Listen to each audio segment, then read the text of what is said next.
Glowing Star: The Life of Marie Curie, a woman of science and courage. Born as Maria Sklodowska on November 7, 1867, in Warsaw, Poland, Marie Curie would become one of the most extraordinary scientists in history. Her story is one of brilliance, resilience, and groundbreaking achievements, and it's a tale that continues to inspire generations. Poland: Humble beginnings in Poland. Marie grew up in a time when Poland was under Russian control. Her parents were both teachers, and her father instilled in her a deep love for science and learning. But life was not easy. Her family was poor, and they faced political repression. Despite being a brilliant student, Marie couldn't attend university in Poland. Women were not allowed. So she joined the Flying University, a secret school for Polish youth, especially women, who wanted to learn. She dreamed of studying abroad, but she had to earn money first. So Marie made a deal with her sister Bronya. Marie would work as a governess to support Bronya's education in Paris, and later, Bronya would do the same for her. Graduation cap: from Warsaw to Paris. At age 24, Marie finally moved to Paris and enrolled at the Sorbonne, University of Paris. She was one of the few women there and lived in poverty, often cold, hungry, and exhausted. But she was relentless. She earned degrees in physics and mathematics, finishing first in her class in physics and second in math. During this time, she met Pierre Curie, a French physicist. They connected through science and soon fell in love. They married in 1895, becoming partners in both life and research. Atom symbol: the discovery that changed the world. In 1896, physicist Henri Becquerel discovered that uranium gave off mysterious rays, what we now call radioactivity. Marie was fascinated and decided to investigate.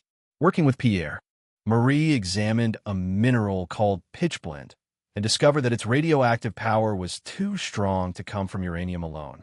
She realized there must be other, unknown radioactive elements inside.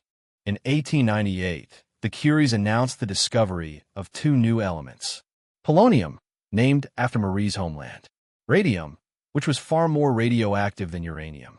These discoveries were revolutionary. Marie had uncovered a new property of matter, radioactivity, and opened an entirely new field of science. Trophy: the first Nobel Prize, 1903. In 1903, Marie Curie became the first woman to win a Nobel Prize. She shared the Nobel Prize in Physics with Pierre Curie and Henri Becquerel for their work on radiation. But recognition didn't come easily. At first, the Nobel Committee only considered Pierre. He protested and insisted Marie be included. Their win was groundbreaking, especially for Marie, in a time when women were often excluded from science. Broken heart: tragedy and triumph. In 1906, tragedy struck. Pierre was killed in a street accident, run over by a horse-drawn carriage. Marie was devastated, but she didn't stop. Just months later, she was appointed to take Pierre's position at the Sorbonne, making her the first female professor in the university's history.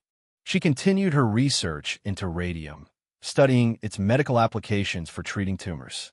In 1911, she was awarded a second Nobel Prize, this time in chemistry, for her discovery of radium and polonium and her work in isolating radium. She became the first person in history to win 2 Nobel Prizes in 2 different sciences, a record still unmatched by any other scientist. DNA, the Radium Institute, and Scientific Legacy. In 1914, Marie established the Radium Institute in Paris, a center for research and medical applications of radioactivity. It became a leading hub for cancer treatment, and many scientists she mentored, including her daughter Irene, went on to win Nobel Prizes themselves. When World War I broke out, Marie took her knowledge to the battlefield. She developed mobile X-ray units, known as Little Curies, and trained nurses to use them. These machines saved thousands of soldiers by allowing doctors to locate bullets and shrapnel without surgery. Test tube, later years, and health problems.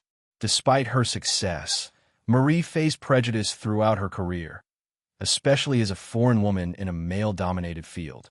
Yet she never gave up. Her constant exposure to radiation, often with no protection, since its dangers were unknown, took a toll on her health. She suffered from chronic fatigue, anemia, and eventually aplastic anemia, a disease linked to radiation exposure.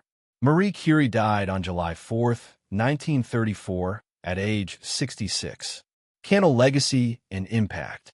Marie Curie's legacy is extraordinary. She was the first woman to win a Nobel Prize, the only person to win 2 Nobels in different sciences. She pioneered radioactivity, changing medicine and physics forever. She opened doors for women in science and higher education. Her research led to advances in cancer therapy, nuclear physics, and medical imaging. Her notebooks, still radioactive today, are kept in lead-lined boxes in France. Family man, girl, the Curie family of Nobel laureates.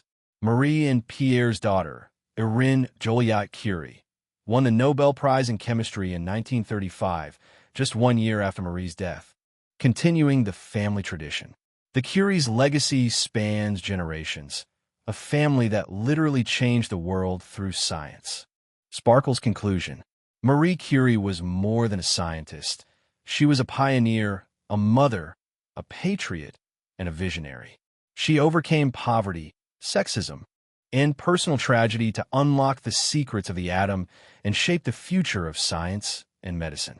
She once said, "Nothing in life is to be feared. It is only to be understood." And through her work, she helped us understand the unseen forces of the universe with grace, courage, and relentless curiosity.